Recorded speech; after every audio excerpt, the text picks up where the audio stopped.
शुरू करते हैं अकबर को।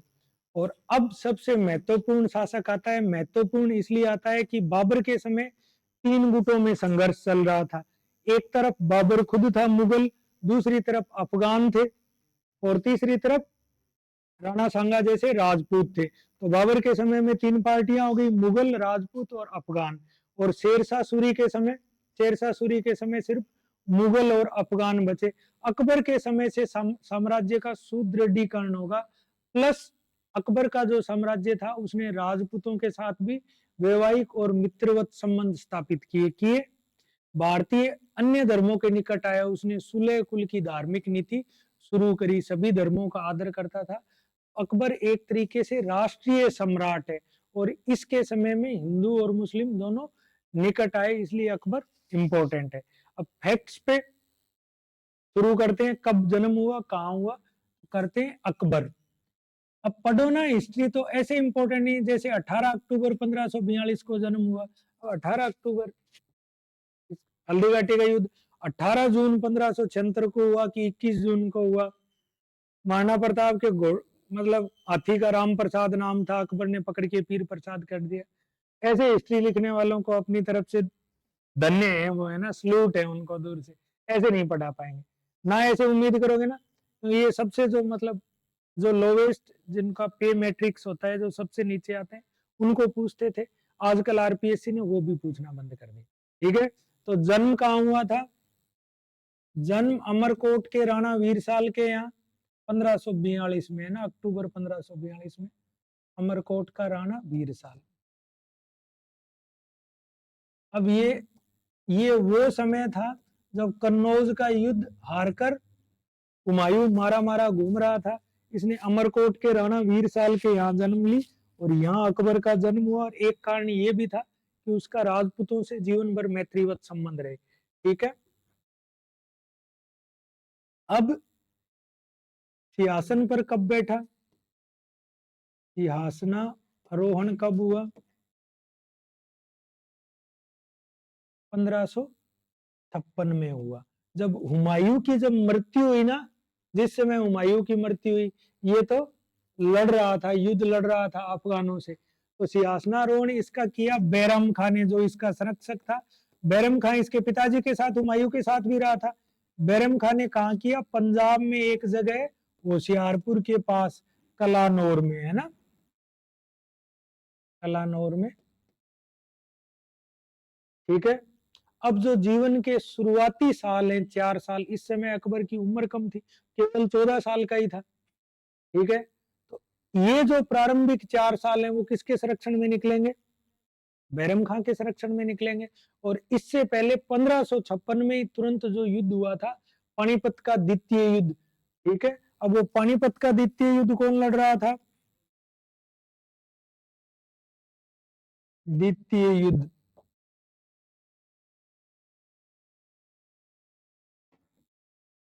पानीपत का द्वितीय युद्ध हो रहा था नवंबर 1556 में। एक तरफ तो अकबर की साइड, अकबर की तरफ से तो कौन थे?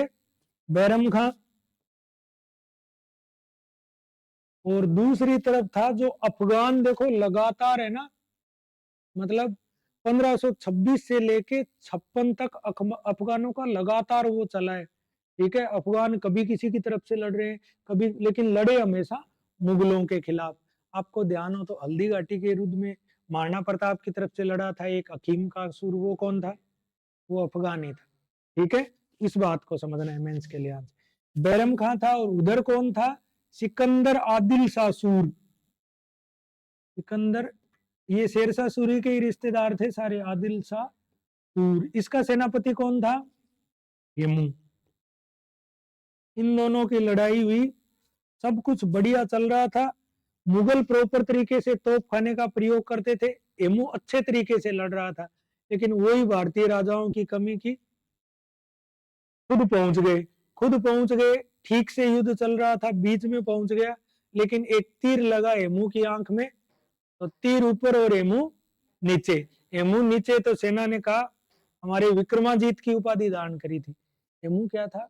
हेमू अलवर रेवाड़ी का रहने वाला था। रेवाड़ी की सड़कों पर नमक बेचता था। धीरे धीरे करते करते सेनापति बना और सिकंदर आदिल शाह सूर ने यहाँ उसको सेनापति बना दिया था। ठीक है, लेकिन यहाँ फिर विजय किसकी हुई? बैरम खां की हुई। फिर पकड़ के अकबर के सामने लाए। बैरम खां ने कहा उड़ा दो गर्दन, तो अकबर ने सिर्फ गर्दन टच की और फिर बैरम खां ने मुंह की, है ना, कर दिया अलग। तो ये हो गया पानीपत का सेकंड युद्ध। अब अकबर 4 वर्ष किसके प्रभाव में रहेगा? बैरम खां के प्रभाव में। कब से कब? बैरम खां का प्रभाव 1556 से 60। लेकिन इस चीज को कौन पसंद नहीं करेंगे? अन्य अमीर पसंद नहीं करेंगे। और मुद्दे की बात है, बैरम खान को अकबर ने क्या बनाया था? वकील बना दिया था। और वकील का पद होता था सल्तनत काल में प्रधानमंत्री जैसा।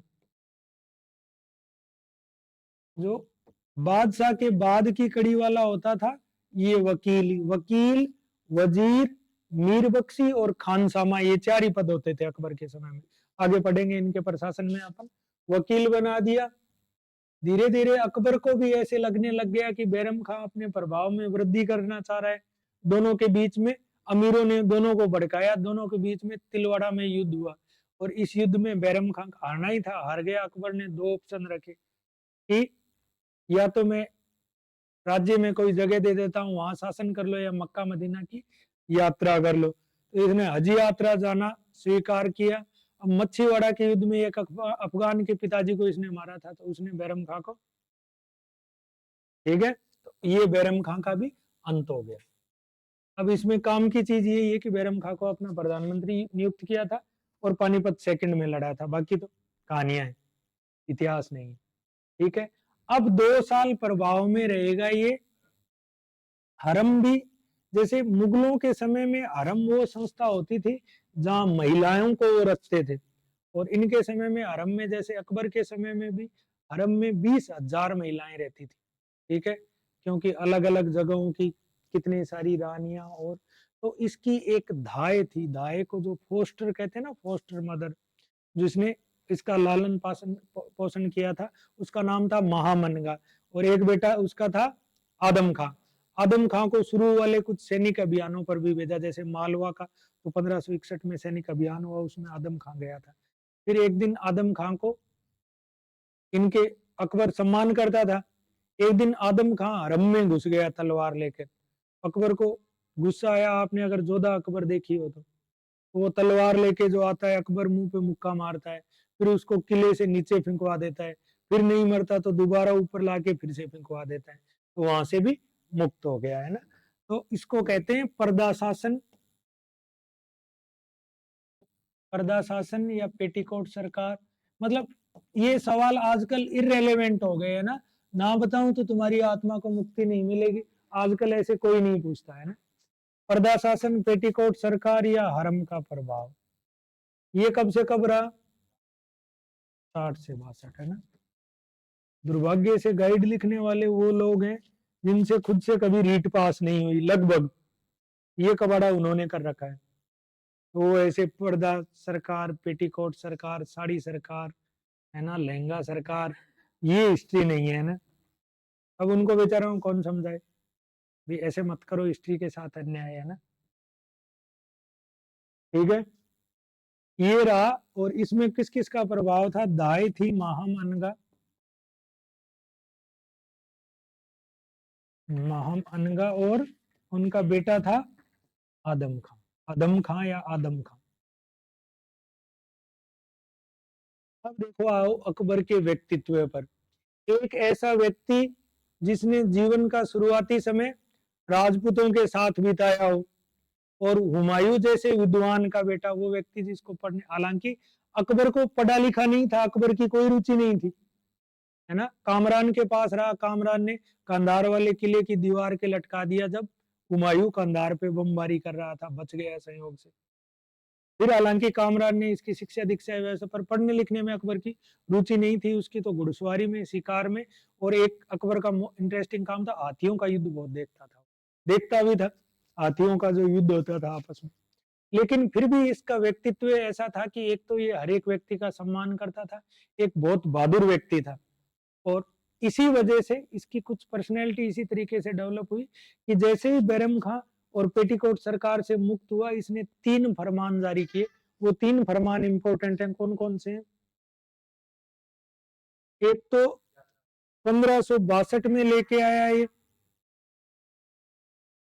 दास प्रथा समाप्त कर दी। अब वो समय ऐसा था कि युद्ध में युद्ध बंदी भी कह देते हैं, युद्ध बंदी बनाना, युद्ध बंदियों को दास बनाना खत्म कर दिया है ना। मध्य युग की समस्याएं अलग तरीके की थी, है ना। कोई घर से गया यूपीएससी की तैयारी करने के लिए, पता लगा दास बना के रखा हुआ है कहीं, है ना। तो दास प्रथा खत्म कर दी। फिर 1563 में तीर्थ यात्रा, जो धार्मिक स्थानों पर भारत में तीर्थ यात्रा कर लगता था, अब ये तीर्थ यात्रा कर शुभता था, लोगों को शुभता था ना, शुभेगा ना तीर्थ यात्रा कर। तो जो बनारस में जाते थे, काशी में जाते थे और जो जो जो अन्य धार्मिक स्थल है वहां हिंदू यात्री जाते थे, उनसे तीर्थ यात्रा कर लिया जाता था, केवल हिंदुओं के लिए था। और 1564 में जजिया कर समाप्त कर दी। अब यहां से ये लग गया कि जिस दिन अकबर के हाथ में शासन आया, इसीलिए अकबर को राष्ट्रीय सम्राट कहते हैं। आगे बताऊंगा, कुछ एक और समाज सुधार के कार्य भी करेगा। यही साथ में ही पढ़ लेते हैं, वो थोड़े बाद में करेगा। अन्य समाज सुधार के कार्य क्या थे अकबर के? एक तो सती प्रथा पर रोक लगाने का प्रयास किया, सती प्रथा पर रोक लगाई। और क्या किया? दूसरा ये काम किया कि विवाह के लिए आयु निश्चित की, विवाह के लिए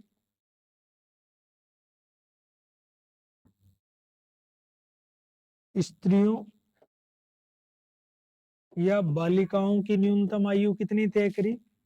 12 वर्ष न्यूनतम आयु है ये, है ना। तो बाल विवाह रोकने का प्रयास किया।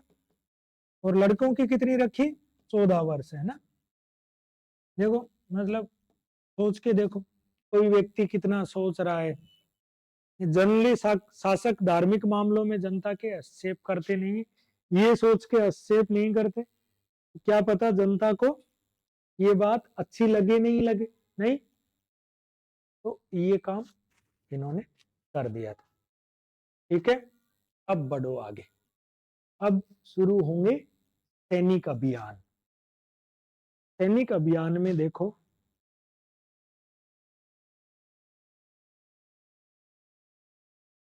ये ठीक है, सैनिक अभियान देखना शुरू करना है ना। सैनिक अभियान अकबर के कहां कहां हुए? सैनिक अभियान,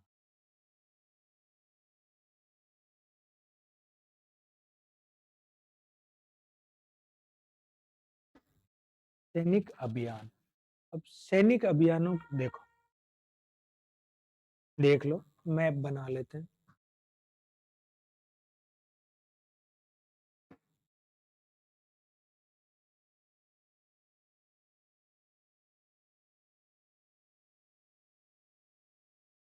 सबसे पहले तो किया मालवा में।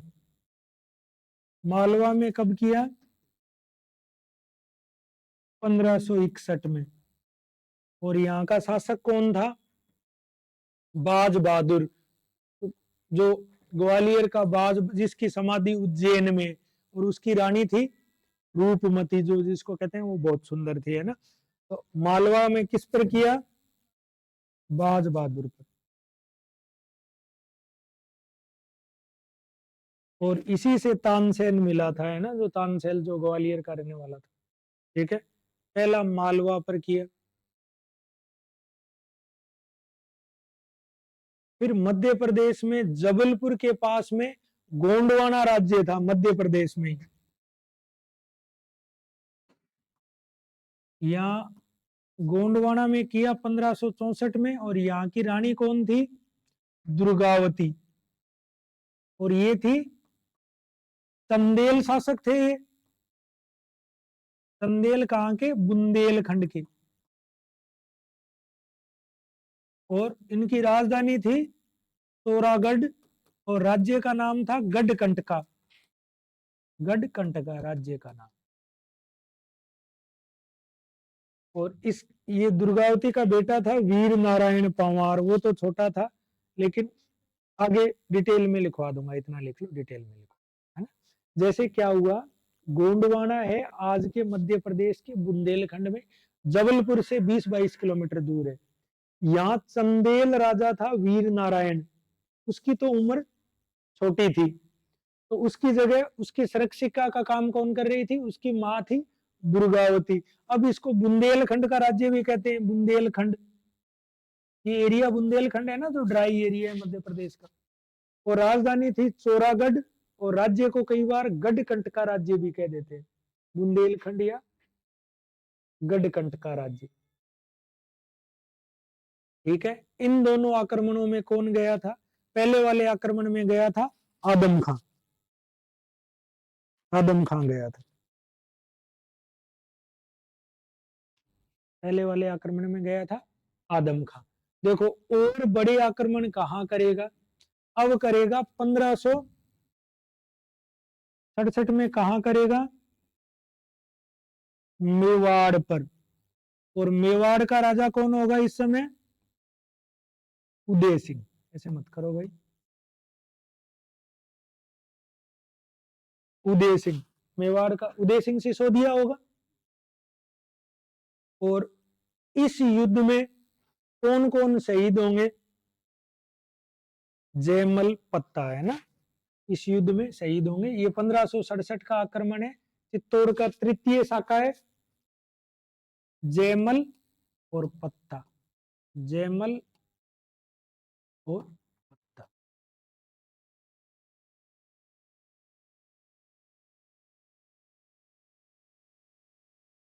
जयमल कल्ला की जोड़ी है, और रावत व पत्ता की जोड़ी है। जयमल और कल्ला तो थे राठौड़, और ये थे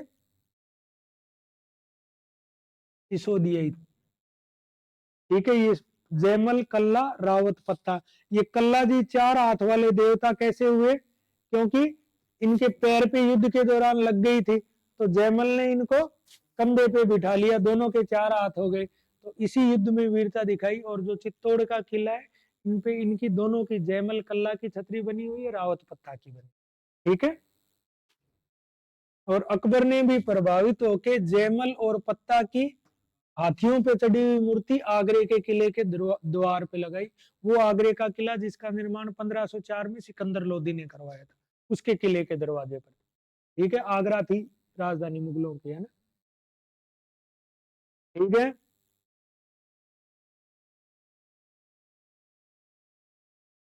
अब करेगा 1572 में, 1571-72 में पहले तो आक्रमण करेगा गुजरात पर। क्यों करेगा, एक तो पुर्तगाली आगे तक बढ़ आए थे, पुर्तगालियों को रोकना था। एक गुजरात धनी राज्य था, तो गुजरात पर आक्रमण कब करेगा, 1572 में।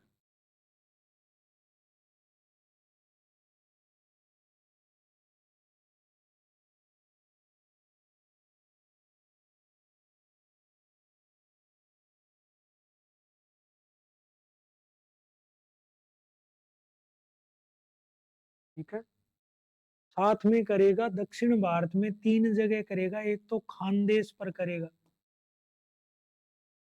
1591 में कर देगा, फिर अहमदनगर पर करेगा, और तीसरा करेगा असीरगढ़ पर। खानदेश, अहमदनगर और असीरगढ़ का किला होगा, इन 3 जगह अकबर आक्रमण करेगा। 1591, 1597, 1601, अलग अलग डिटेल में लिखा दूंगा। काबुल में शासिका होगी, काबुल का शासक होगा इसी का मौसेरा भाई मिर्जा हकीम। 1585 में मिर्जा हकीम को हटा के अपनी बहन बख्तुनिसा होगी, मौसीरी बहन, हकीम की बहन, उसको शासक बना देगा 1585 में।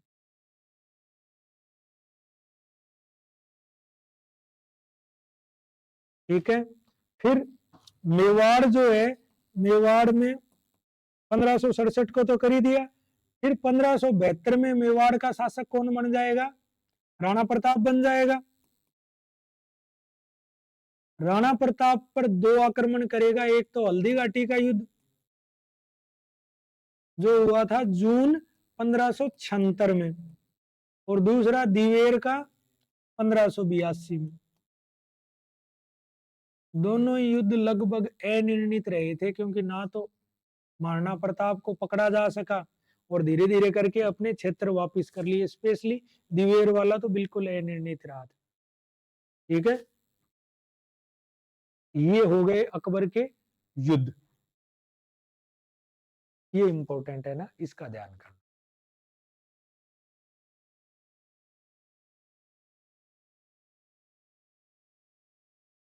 हल्दी घाटी में सेनापति कौन था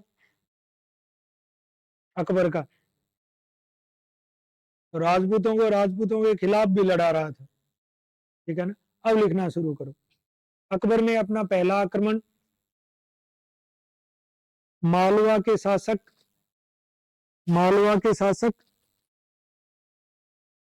बाज बहादुर पर किया।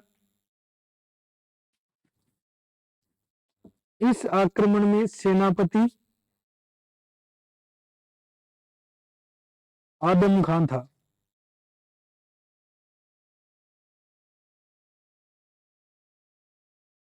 ठीक है, दूसरा लिखो। 1561 में अकबर ने चुनार को जीत लिया था। 1561 में चुनार का जो किला मैंने कल बताया था ना, वर्तमान उत्तर प्रदेश के मिर्जापुर जिले में, चुनार को जीत लिया। तीसरा लिखो।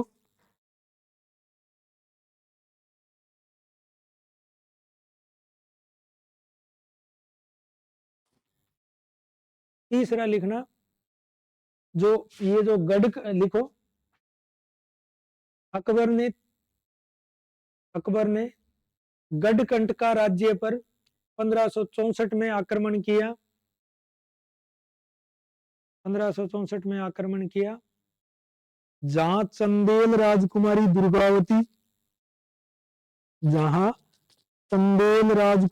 दुर्गावती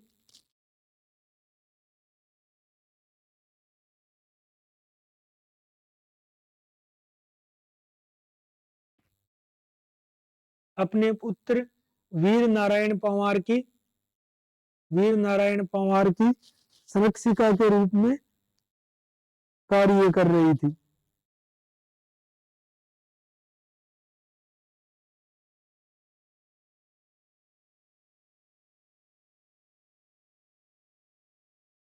ठीक है,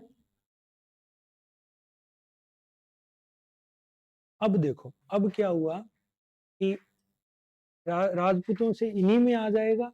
अब आमेर जो जयपुर है आज का वर्तमान, आमेर के कछुआओं ने कब अधीनता स्वीकार कर ली थी अकबर की? 1562 में। देखो अकबर है ना, शेख सलीम चिश्ती जो थे, उनकी चिश्ती संत में बहुत श्रद्धा थी, बार बार उनकी जियारत करने जाता था, इसीलिए अपने बेटे का नाम सलीम रखा। मोइनुद्दीन चिश्ती की भी दरगाह पर, शेख सलीम चिश्ती की दरगाह थी फतेहपुर सीकरी में। तो चिश्ती संप्रदाय में आस्था थी, तो जा रहे थे तो रास्ते में कौन मिला? रास्ते में मिला बारमल। बारमल का अपने भाई से विवाद चल रहा था। उस भाई में विवाद में साथ कौन दे रहा था?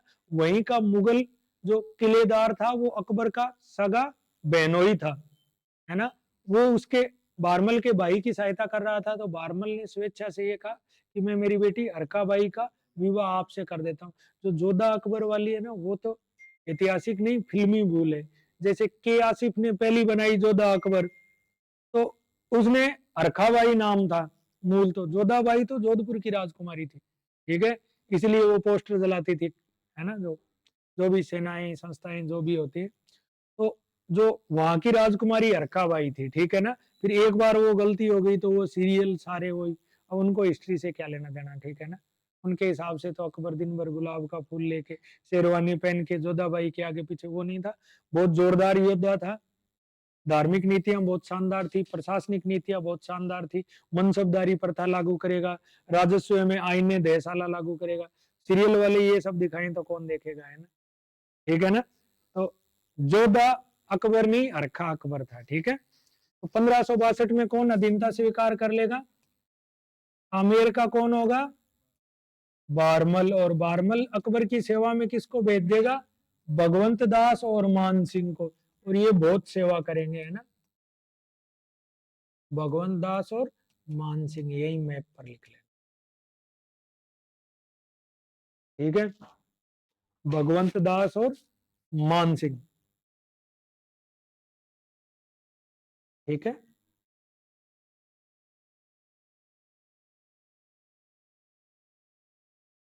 बाकी मैं आपको डिटेल में मुगल राजपूत संबंधों में ये सारे युद्ध अलग से बता दूंगा अभी, है ना।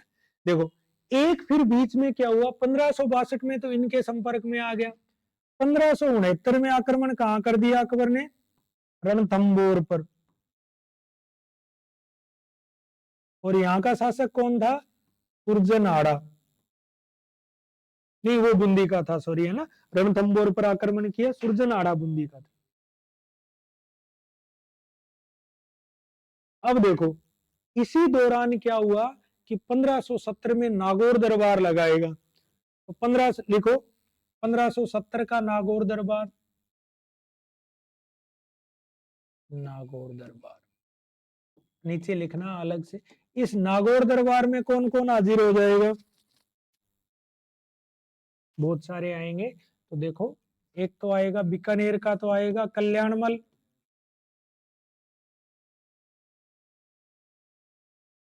जोधपुर से, बीकानेर से आगे जोधपुर से आएगा मालदेव आएगा, और पहले तो मालदेव का बेटा चंद्रसेन आ जाएगा, चंद्रसेन, चंद्रसेन आएगा, मालदेव नहीं आएगा, मालदेव की तो 1562 में मृत्यु हो गई थी, तो कौन आएगा, चंद्रसेन आएगा। लेकिन चंद्रसेन का विवाद चल रहा था अपने भाई उदय सिंह के साथ, अब उदय सिंह भी जब आ जाएगा दरबार में, तो चंद्रसेन धीरे से यहाँ से चला जाएगा, है ना, आके, और फिर चंद्रसेन का संघर्ष चलेगा अकबर से लंबा। जैसे देखो, होता क्या है इतिहास में कई बार कुछ चीजें, प्रताप का जितना संघर्ष महान था उतना ही चंद्रसेन का भी था, ठीक है, लेकिन चंद्रसेन की चर्चा कम होती है, ठीक है। जोधपुर, जैसलमेर से हर्राय,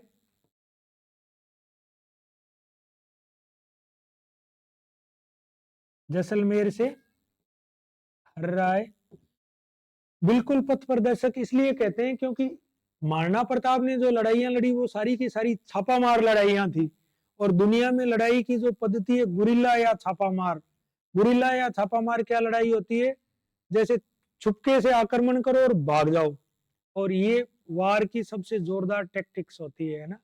जैसे आप लोग कई बार पढ़ते हो कि नक्सलियों ने वो क्या किया, एम्बुश लगाया, एम्बुश शब्द पढ़ा है क्या, वो जनरली मोड़ पे फौज के साथ क्या करते हैं, पूरी फायर पावर के साथ वो अटैक करते हैं और फिर भाग जाते हैं, ठीक है। तो ये जो युद्ध पद्धति थी इसी की वजह से इसको, और जो जो थर्मोपल्ली और मेवाड़ का मैराथन कहते हैं, दूसरी स्टाइल थी, ये दर्रों के बीच में लड़ते थे। जैसे दर्रे में जब आ गए, ये पद्धति थी यूनानियों के नगर राज्य की। 300 मूवी देखी है क्या किसी ने, यूनान में पहले छोटे छोटे नगर राज्य थे, वो दर्रों में जैसे युद्ध लड़के और उन्होंने पर्शिया या ईरानी शासकों को पराजित कर दिया। कैसे किया कि दर्रा हो गया, तंग दर्रे में आप युद्ध लड़ रहे हो, तो दर्रे में आपके पास 10,000 की सेना है, लेकिन लड़ेंगे तो उतने ही जो तंग दर्रे में आ पाएंगे, उतने ही लड़ पाएंगे, बाकी तो पीछे रहेंगे, तो दोनों की बराबर हो गई पावर, एक के पास 200 आदमी, एक के पास 20,000 है, तो दर्रे में तो वैसे ही 200 है, उसमें 5 आदमी आगे रहेंगे बाकी पीछे रहेंगे, वैसे ही वो 10,000 है। तो दोनों की दोनों लड़ाइयां दर्रों में लड़ी थी, प्लस गुरिल्ला पत्ती में थी। इसने चंद्रसेन की भी जो छापामार पद्धति थी, इसलिए इसको महाराणा प्रताप का पथ प्रदर्शक कहते हैं, ठीक है। जैसलमेर से हर्राय आ गए, बीकानेर से कल्याणमल आ गए, और बूंदी का आ गया सुरजनहाड़ा।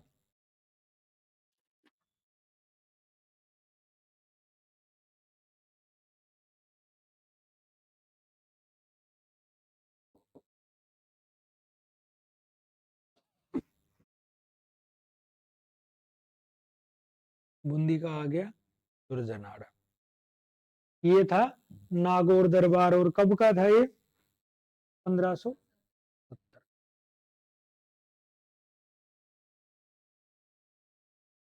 जैसे अन्य राज्यों के भी वैवाहिक संबंध थे, जोधपुर ने अपनी क्या किया, जोधपुर की जो मोटा राजा उदय सिंह की बेटी थी, जगत गोसाई, उसका विवाह किससे किया था? जहांगीर से किया था। ठीक है, तो वैवाहिक संबंध एक मेवाड़ को छोड़ के सारों ने वैवाहिक संबंध स्थापित कर लिए। अकबर को भी भारत में एक ऐसे वर्ग की आवश्यकता थी जो एक तो अफगान विद्रोह में और एक उसके जो जाति भाई थे मिर्जा बंधु, उनके विद्रोह में उनको सहायता देने के लिए कोई कोई ना कोई ऐसा वर्ग मिल सके। एक फिर किसी भी शासक का तब तक शासन स्थायी नहीं होगा जब तक कि लोगों की उसके साथ सहानुभूति नहीं होगी। अब इन्होंने इतनी सेवा करी है, स्पेशली भगवंत दास और मान सिंह ने कितनी सेवा करी मुगलों के लिए, और प्लस फिर अपने बीकानेर के कल्याणमल और राय सिंह मनसबदार बन के पूरी दुनिया में युद्ध लड़ते रहे ना। फिर सेकंड पीढ़ी में जो कछुआ राजा मिर्जा राजा जयसिंह है, जयसिंह औरंगजेब के खिलाफ लड़ेगा। जसवंत सिंह भी लगातार आगे जो मारवाड़ के जसवंत सिंह आएंगे, उन्होंने औरंगजेब की बहुत सेवा करी थी, तब तक करी जब तक कि फिर से उनको दुर्गादास के नेतृत्व में विद्रोह के लिए, तो मुगलों ने बहुत सेवा करी थी इनकी। और इस नीति का सूत्रपात अकबर के समय से होता है। और क्योंकि राजपूतों से विवाह संबंध इसलिए नहीं कि शादी करने का शौक ला, इसलिए कि भारत में एक विश्वास पात्र वर्ग मिल सके जिसकी सहायता से वो अपने साम्राज्य को स्थायित्व प्रदान कर सके। और स्थायित्व किसके विरुद्ध? एक तो अफगानों के विरुद्ध, और दूसरे जो उसके मिर्जा बंधु थे जो अफगानिस्तान में विद्रोह कर रहे थे उनके विरुद्ध। ठीक है, ये हो गए अकबर के सैनिक अभियान। अब लिखो अकबर की राजपूत नीति।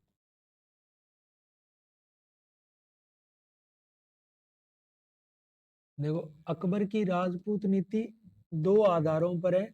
कारण था ऐसी राजपूत नीति क्यों विकसित करी कि भारत में उसके साम्राज्य को स्थायित्व मिल सके।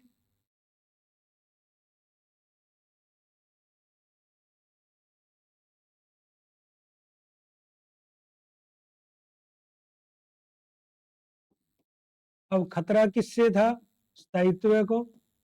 दो हो गए, एक तो हो गए अफगान और दूसरे उसके मिर्जा बंधु। ये आए दिन विद्रोह करते थे। ठीक है, और दूसरा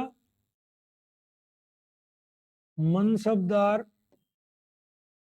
या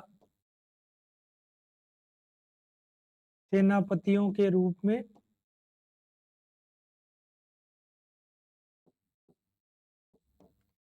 राजपूतों का सहयोग। ठीक है, राजपूतों का सहयोग। और ये नीति विकसित कब हुई? जब 1562 में 1562 में बारमल मिला और बारमल ने अपनी बेटी अरखाबाई का विवाह कर दिया।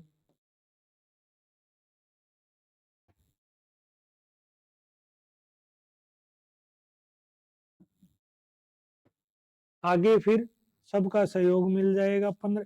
और ऐसा नहीं है, अगर ऑप्शनल के हिसाब से देखो ना, ऐसा नहीं है कि बारमल पहला व्यक्ति था।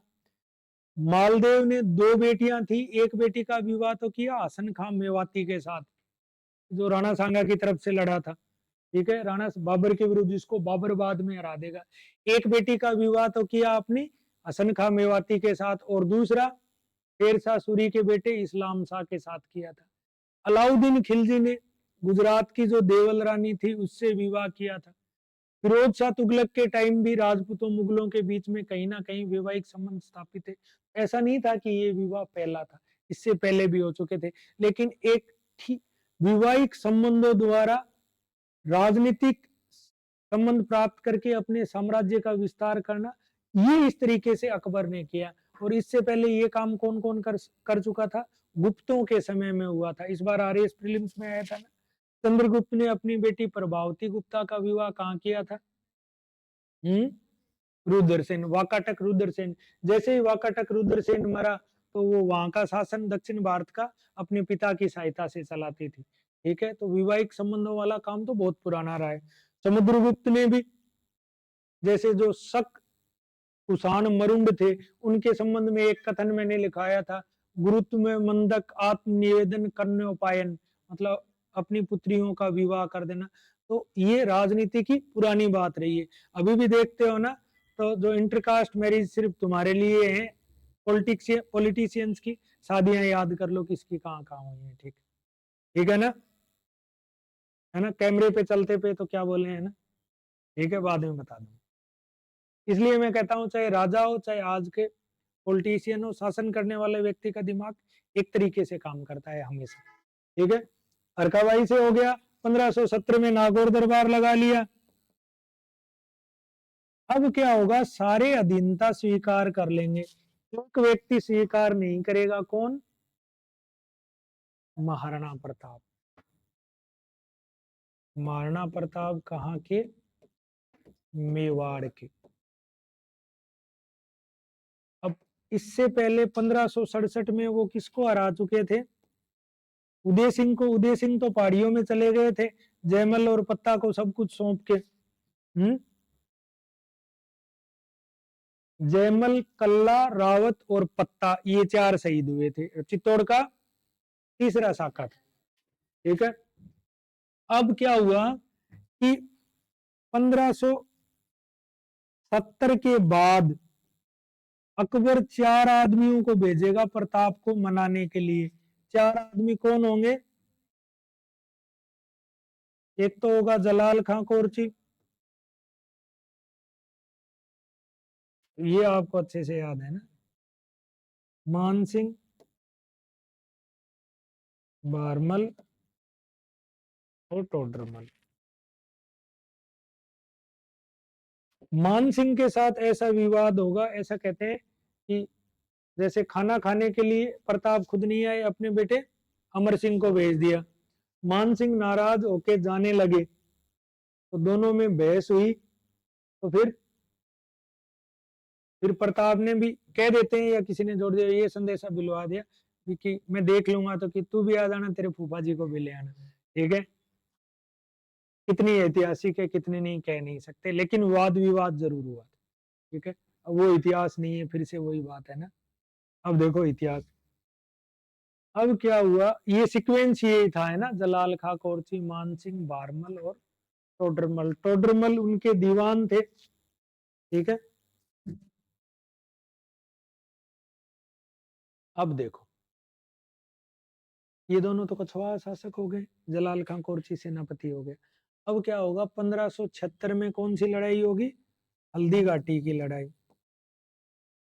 अब एनसीईआरटी खुद इतनी कंफ्यूज है कि एक जो है ना, आरबीएससी बोर्ड वाले में तो 18 जून लिख रखा है, एक में 21 जून लिख रखा है। ठीक है, पर आजकल ये ऐसे कांस्टेबल पटवारी में पूछते हैं ना। ये ध्यान रखना, हल्दी घाटी की लड़ाई जून 1576 में होगी। इधर कौन नेतृत्व कर रहा था, शाही सेना या अकबर की सेना का? मान सिंह। और इधर हकीम का सूर तो हरावल दस्ते का कर रहा था, है ना। हकीम का सूर और प्रताप स्वयं, महाराणा प्रताप स्वयं थे। वो लड़ाई हुई, वो चेतक और वो राम प्रसाद, पीर प्रसाद, है ना, उन बातों का तो कुछ वो है नहीं। लेकिन अंतोगत्वा क्या है, प्रताप घायल हो गए। घायल हो गए तो सिपाहियों ने, जो सैनिकों ने अलग कर लिया। फिर एक जाला बिद्दा था। ठीक है, कुछ लोग कहते हैं जाला मन्ना भी था। ठीक है, हाँ, जाला बिद्दा था। बिद्दा ने वो जो राजमुकुट धारण किया, तो वो पीछे उसके लगे। कुल मिला के प्रताप सुरक्षित निकल गए।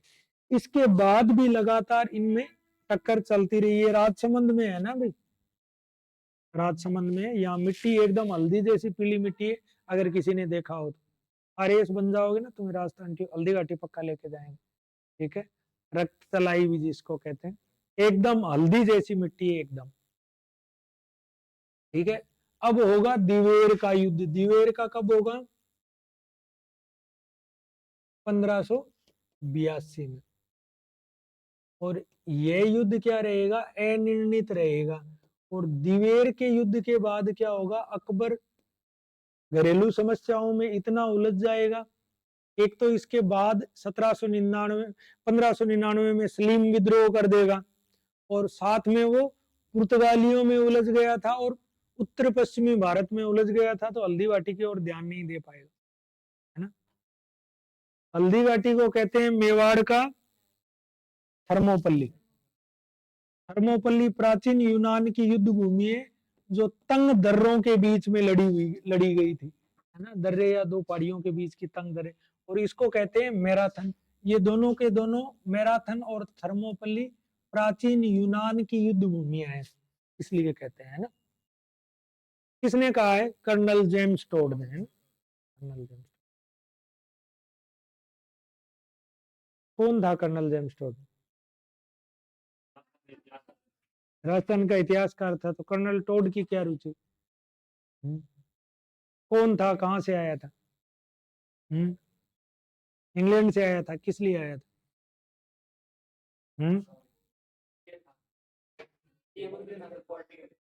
पॉलिटिकल एजेंट था मेवाड़ महाराणा भीम सिंह के दरबार में, ठीक है। और जो आश्रित पार्थक्य की संधियां हुई थी ना राजस्थान में, वो सारी संधियां इसी ने करवाई, व्यक्तिगत रुचि थी। एक एक गांव में घोड़े पर घूम घूम के चारणों से वो इतिहास अलग किया। अब उस गप में से इतिहास निकालने का दुष्कर कार्य किया, है ना। तो प्रॉपर तरीके से आधुनिक इतिहास लेखन की नींव डाली थी, इसलिए इसको पिता में कहते हैं, फादर ऑफ राजस्थान हिस्ट्री। दो किताबें लिखी, annuls and antiquities of Rajasthan. Annuls का क्या मतलब हुआ? वंशावली, और एंटिक्विटीज पुरातात्विक, है ना, जो स्रोत होते हैं। तो राजस्थान की वंशावलियां और पुरातात्विक स्रोत, और दूसरी central and western Rajput states of India. और मानमोरी का अभिलेख जहाज में जा रहा था, वजन ज्यादा हो गया, तो फिर 1833-34 में इनकी लंदन में ही मृत्यु हो गई थी। लेकिन राजस्थान के इतिहास के बारे में बहुत बहुत कुछ लिख के गए, है ना, ये सारी बात है, ठीक है। अब देखो, अब राजपूत नीति पढ़ ली, कांड पढ़ लिया, राजपूतों के साथ संबंध क्या रहे वो पढ़ लिया, इसमें नागौर दरबार भी आ जाएगा। अब सबसे इंपॉर्टेंट जो है ना, वो है अकबर की धार्मिक नीति, ठीक है। आरएएस मेंस के हिसाब से भी और प्रीलिम्स के हिसाब से अकबर की धार्मिक नीति इंपॉर्टेंट इसलिए कि ये अलग तरह की थी। देखो, धार्मिक नीति का है ना, क्रमिक रूप से विकास हुआ था। क्रमिक रूप से विकास कैसे हुआ? एक तो इसका शिक्षक था, अब्दुल लतीफ का प्रभाव था, ठीक है। किसका प्रभाव था? अब्दुल लतीफ का शिक्षक था।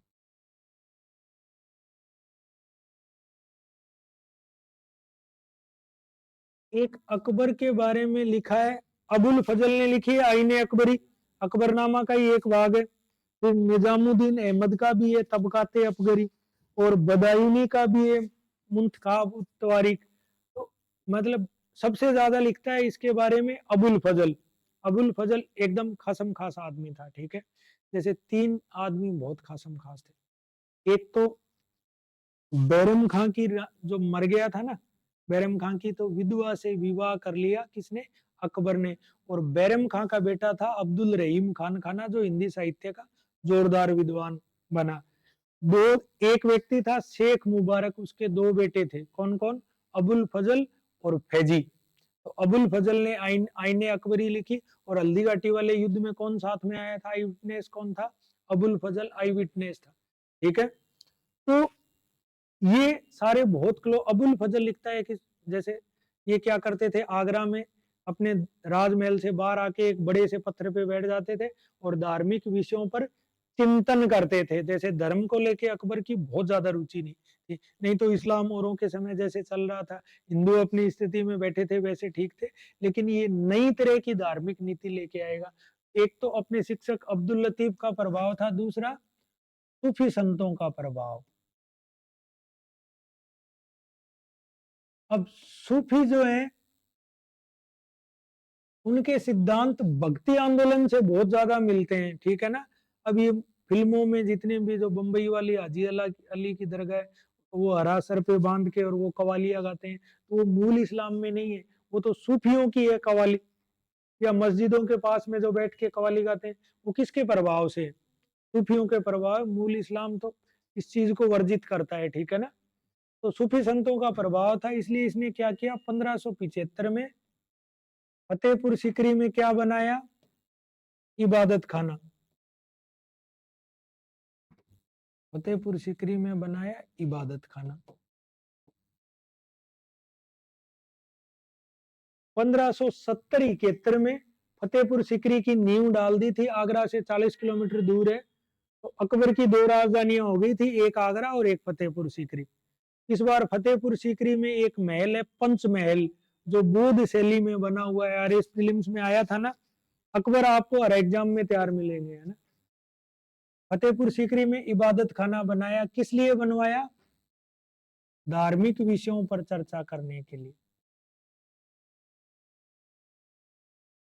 पर चर्चा करने के लिए, धार्मिक विषयों पर चर्चा करने के लिए, ठीक है। अब इस इबादत खाने में क्या हुआ कि प्रारंभ में केवल मुस्लिम धर्माचार्य आते थे, लेकिन एक दिन जब अकबर गया वहां, तो वो लात घुसे चल रहे थे, कोई किसी की दाढ़ी पकड़ के खींच रहा था। उन धर्माचार्यों के व्यवहार से अकबर खिन्न हो गया, बिल्कुल ऐतिहासिक बात कह रहा हूँ। खिन्न हुआ तो उसने क्या कर दिया, इस इबादत खाने को बना दिया धर्म संसद, की सभी विद्वान आ जाओ मेरे यहाँ, ठीक है। तो इबादत खाने को चर्चा करने के लिए 1578 में क्या किया, इबादत खाने को क्या बना दिया, इस इबादत खाने को बना दिया धर्म संसद, मतलब सभी धर्मों के विद्वानों के लिए खोल दिया।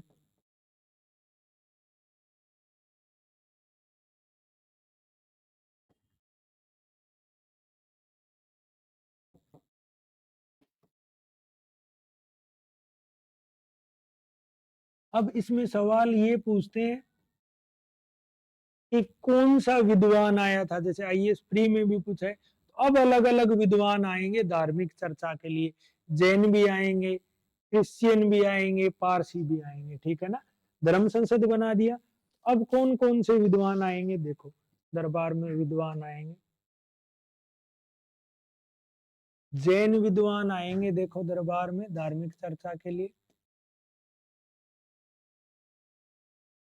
हरिविजय सूरी, जिन चंद्र सूरी, विजय सेन सूरी भी आएंगे, है ना। ये तो जैन विद्वान आएंगे, क्योंकि अब धर्म संसद बन गया। क्रमिक विकास बता रहा हूं अकबर की धार्मिक नीति का, ऐसे लिखना है, क्रमिक रूप से विकास हुआ था, आगे देखना। और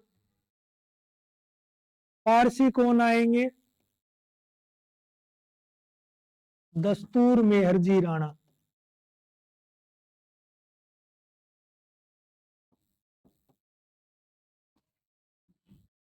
और हिंदू विद्वान कौन आएंगे,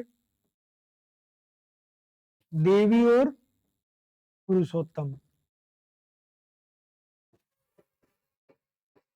और ईसाइयों में कौन आएगा,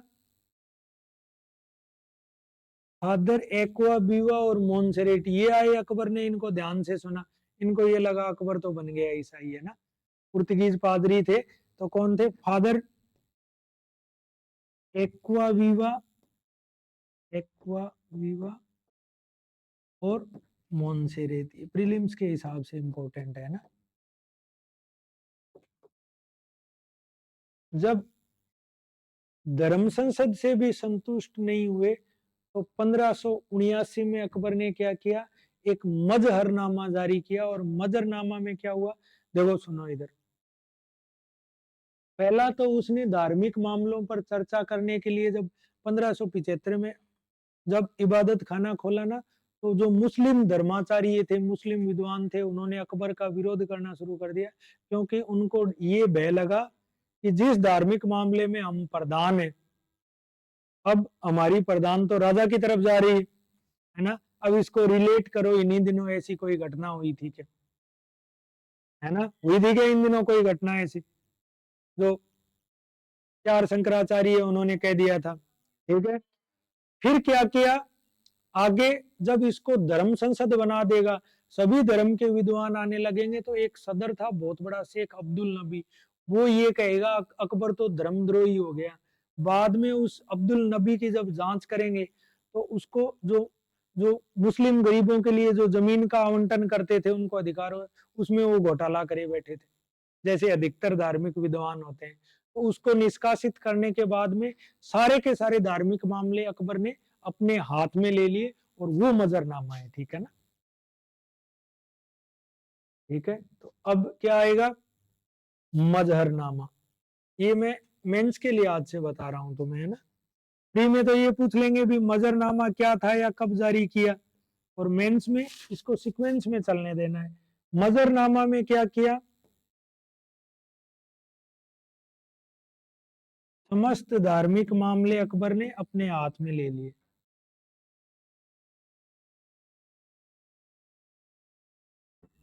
अकबर ने अपने हाथ में ले लिए। और इसकी व्याख्या अगर देखो आप एनसीईआरटी देखते हो तो इसकी व्याख्या कैसे होगी? केवल आरएएस मेंस वाले लिखना, एसआई वाले मत लिखना।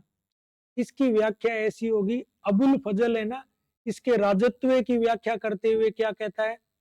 इसकी व्याख्या अपने हाथ में कैसे ले लिए, इसको समझने के लिए अबुल फजल की लाइन को समझो। अबुल फजल क्या कहता है कि जो राजत्व है, मतलब जो राजा होने का सिद्धांत है, राजत्व है, फर्रे इजादी है। फर्रे इजादी का मतलब क्या हुआ?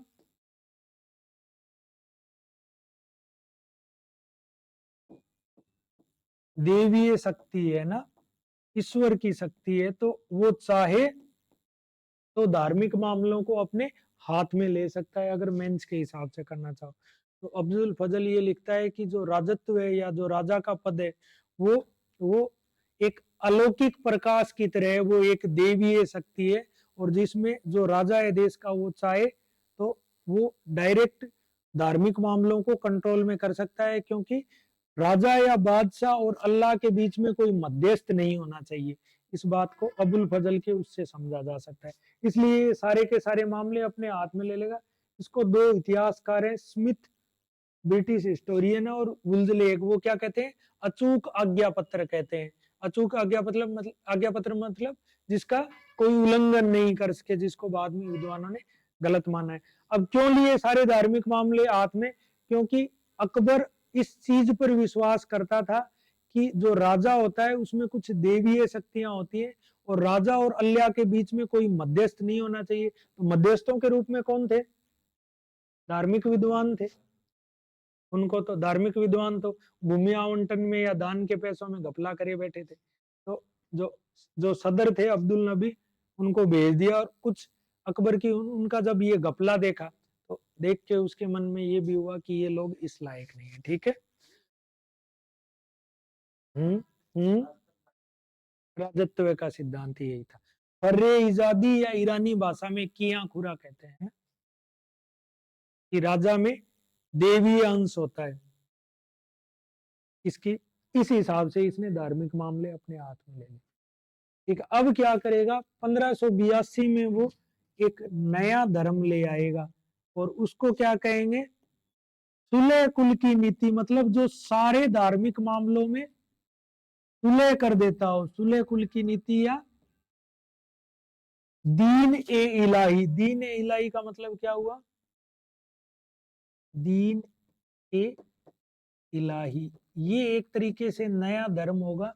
और ये सुलह कुल की नीति या दीन ए इलाही जो अकबर नाम देगा, ये किस चीज पर आधारित होगा?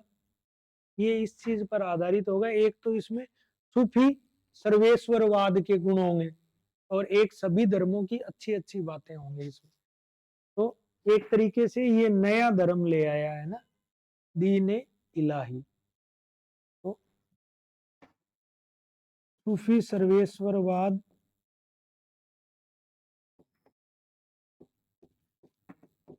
पर आधारित सभी धर्मों का सभी धर्मों का समन्वय करने वाला धर्म,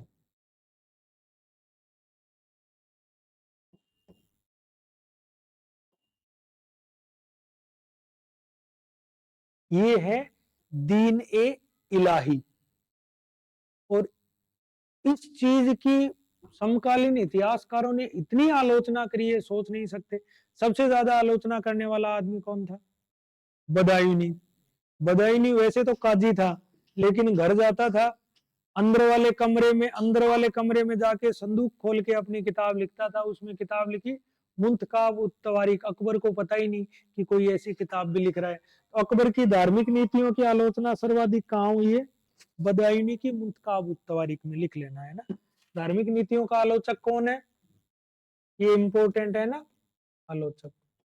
मतलब किताब लिख गया, अकबर को पता ही नहीं, बदायूनी। और बदायूनी की किताब कौन सी है? मुंतखाब उत तवारीख। ये इंपॉर्टेंट किताब है।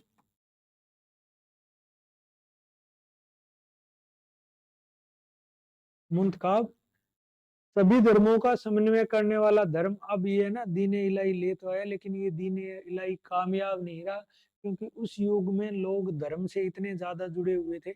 एक दो लोगों ने, जैसे धर्म को अब टोडरमल तो या बिरबल, ये तो दिन रात साथ रहते थे, बिरबल ने स्वीकार कर लिया। मान सिंह को भी कहा, तो मान सिंह ने मना कर दिया कि नहीं, है ना, तुम्हारे लिए युद्ध लड़ लूंगा, लेकिन ये अपने बस की बात नहीं, अपन अपना दीन धर्म नहीं छोड़ेंगे। तो एक, देखो, नीति बहुत अच्छी थी, लेकिन व्यवहारिक रूप से दीन इलाही नाकामयाब रहा। ठीक है ना, लिख लो, व्यवहारिक रूप से नाकामयाब रहा।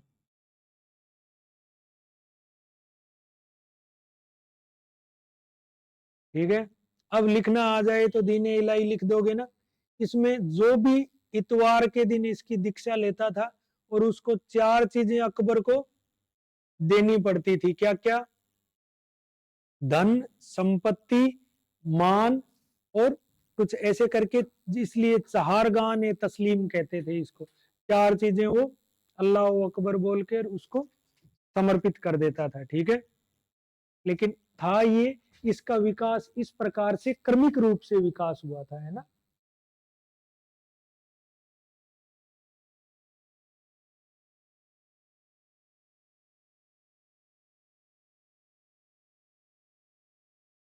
इसमें अलग अलग प्रभाव, अलग अलग समय के हिसाब से ये हुआ है। देखो, पहला तो जब इबादत खाना स्थापित करेगा, पहला चरण वो है। दूसरे में इसको धर्म संसद बना देगा, अलग अलग विद्वान आएंगे। तीसरे में धार्मिक मामलों में सारे अधिकार, मजरनामा अपने पास, सारी धार्मिक शक्तियां अपने पास ले लेगा। और चौथे में नया धर्म, जो सूफी सर्वेश्वरवाद पर आधारित था, सभी धर्मों के मध्य एकता स्थापित करना चाहता था, वो लेगा। मेंस में इस सीक्वेंस में लिखो, आरएस मेंस में लिखो तब। ठीक है, अब ये जो मजरनामा किसने तैयार किया था? शेख मुबारक और उसके दोनों बेटे अबुल फजल और फैजी ने तैयार किया था। ये जो मजरनामा लिखा था ना, एक लिखित दस्तावेज था, जिसने अकबर को धार्मिक मामलों में सर्वोच्च स्थान दे दिया। ये किया था शेख मुबारक और उसके दोनों बेटे अबुल फजल और फैजी ने।